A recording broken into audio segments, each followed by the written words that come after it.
Hi everyone, and welcome to this tutorial video. In this video I'm drawing the eye of an owl, and for this drawing I used a mechanical pencil with HB leads on smooth Bristol board paper, but it doesn't matter the kind of equipment you're using, as long as you have maybe an HB or a 2B pencil, and you could even use a 6B pencil for some of the darker shading. And I also used an eraser for some of the highlights and a blending stick. I started off by sketching the outlines, and the brow of the eye is very diagonal on an owl, and that's where I added some darker shading later on in the drawing. The eye itself is almost completely circular, except it has a flattened line at the top. I also sketched another line around the eye that will be in place for the eyelids. And at this point it's also a good idea to sketch the pupil and sketch an idea of where you want the highlights.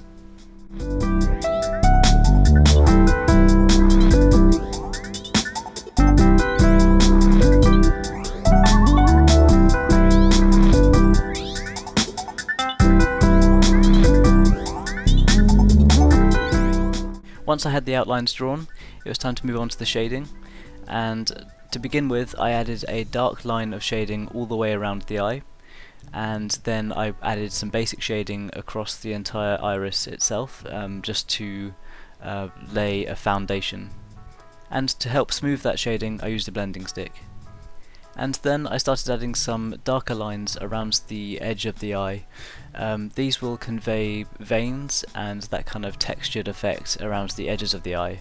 I wanted to keep all of the details like this to the edges of the eye and then focus on some smoother details towards the center. When it comes to shading these veins and making them seem like they're 3D from the surface, I rely entirely on shading and highlights.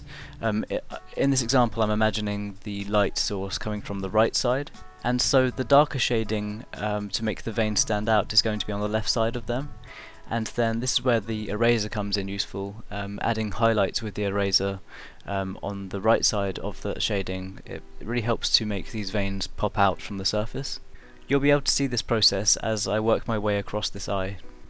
And I also used the blending stick at this point as well to help smooth some of the shading that I added. I continued to add as many veins as I wanted, just mainly focusing around the edges of the eye, and then I added some sort of smoother shading and smoother veins towards the center. These are much more faded than the ones around the outer edges of the eye. I then added some darker shading to the top of the eye, and at this point I also used the eraser to add some more veins.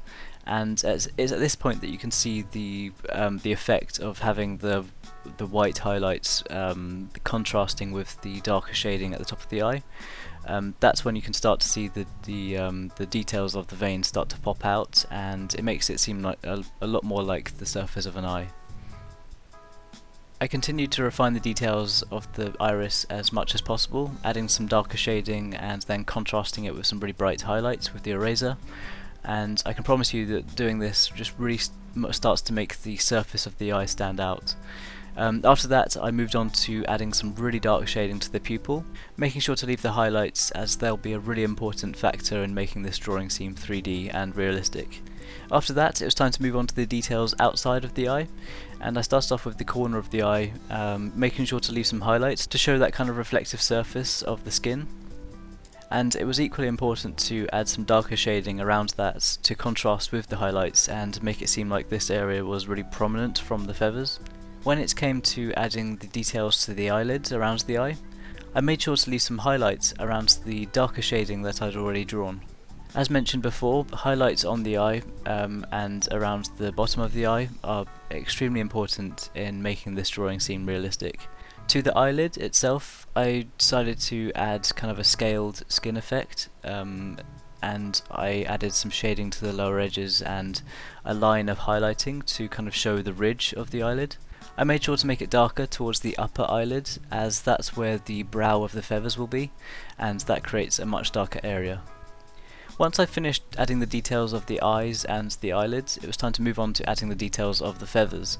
I recommend a sharpened pencil for this part, as you'll need to draw fine lines, and it's important to remember that feathers and hair are always moving and changing, and so you don't have to focus so much on the exact placement of them, or how you see them in a reference material, or how you've seen me draw them in this. Just use quick fine strokes and build up the layers.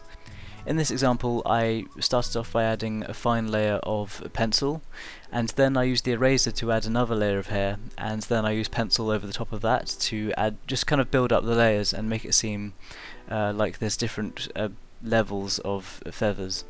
I'll make sure to zoom in on this drawing so you can see this process happening. As I said, it's just basically adding layers, just starting off with the pencil, then adding a layer of highlights with the eraser, and then adding pencil over the top of that again.